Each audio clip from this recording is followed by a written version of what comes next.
Hello everyone and welcome to Coffee with the CEO. Today we have Sir Adnan Rizvi who is the managing partner of KPMG. Hello sir and welcome. Thank you.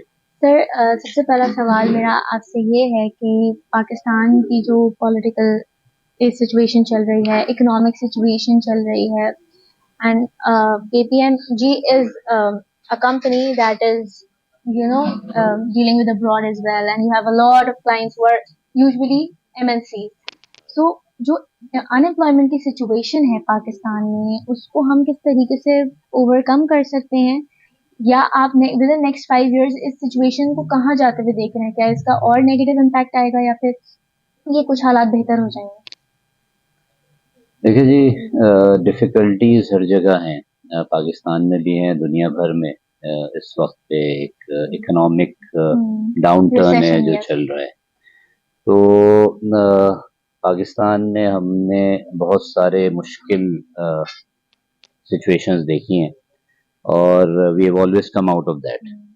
तो personally I and organisations like KPMG are always optimistic about the future। ठीक है ना, that is the only way we can survive. अगर हम future हमें week लग रहा होगा तो फिर हम खुद भी मोटिवेट नहीं हो सकते, अपने स्टाफ को मोटिवेट नहीं कर सकते। केपीएमजी इस वक्त पाकिस्तान में वी आर ओवर 2000 पीपल।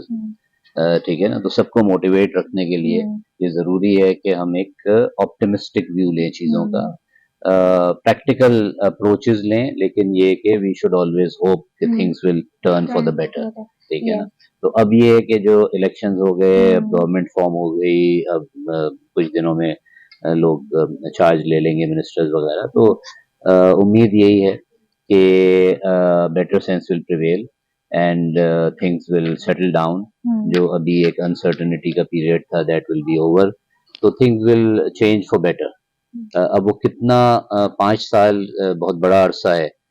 यहाँ पे तो आपको मतलब 5 महीनों का नहीं पता होता कि क्या सिचुएशन है, लेकिन ये कि जो अप्रोच एटलीस्ट जो मेरी अप्रोच है, हमारी ऑर्गेनाइजेशन की अप्रोच है, वो यही है कि हम अपने हल्क़े असर में, अपने परव्यू में जो भी चीज़ें, उसमें हम कोशिश करें एक पॉजिटिव मूवमेंट की and hope that things will move for the better. Sir one last question, Pakistan के अंदर स्टार्टअप की कम्युनिटी जो है बहुत ज़्यादा इवॉल्व हो रही है। होपफुली हम कमिंग ईयर्स के अंदर शायद कोई यूनिकॉर्न स्टार्टअप भी देखें। अभी आप जो एक बहुत अच्छी लीडरशिप पोजीशन पे हैं, आप यंग लीडर्स को किस तरीके से देखना चाहते हैं इन फ्यूचर कि उनके अंदर ये क्वालिटी या ये trait they should possess that trait या स्किल इतनी तो होनी चाहिए कि हम अच्छे फाउंडर्स फिर अपने पास से निकाल के फिर वो मल्टी मिलियन डॉलर या बिलियन डॉलर कंपनी बन जाए? ये यंगस्टर्स जो हैं आजकल के, वो हमसे बहुत ज़्यादा आगे हैं in terms of their knowledge and their aptitude, their expertise and their acumen. ठीक है ना, तो वो उनको सिर्फ थोड़ी सी ज़रूरत है, थोड़ा सा उनकी ग्रूमिंग हो, थोड़ा प्रॉपरली चैनलाइज हो और वो सही मशवरा उनको मिले। तो यंग लीडर्स को मैं ये कहूँगा कि they have everything what it takes, the only thing is that they should get the right advice. ठीक है ना, वो मेंटोरशिप प्लस ये कि वो जो जिन लोगों से मशवरा करते हैं वो उसको प्रॉपरली सिलेक्ट करें। वो रेलिवेंट लोग होना चाहिए और वो ऐसे लोग होना चाहिए जो कि उनको जेन्युइन एडवाइस दें और फिर उस एडवाइस पे वो अमल भी करें।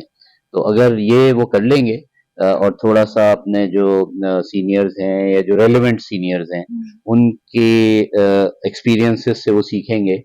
और दूसरी चीज़ ये है कि मेरे ख्याल से हमारे यहाँ लोग जनरली बहुत प्रोएक्टिव हैं, लेकिन एक जो हैबिट है थोड़ा सा पढ़ने लिखने की, वो थोड़ी सी कम हो गई है। तो ज़रा कुछ किताबें पढ़ें या कुछ मटेरियल पढ़ें, कुछ एक्सपीरियंसेस से सीखें, तो they can do much better than our generation has done. Thank you so much, sir. Thank you for joining us. My pleasure.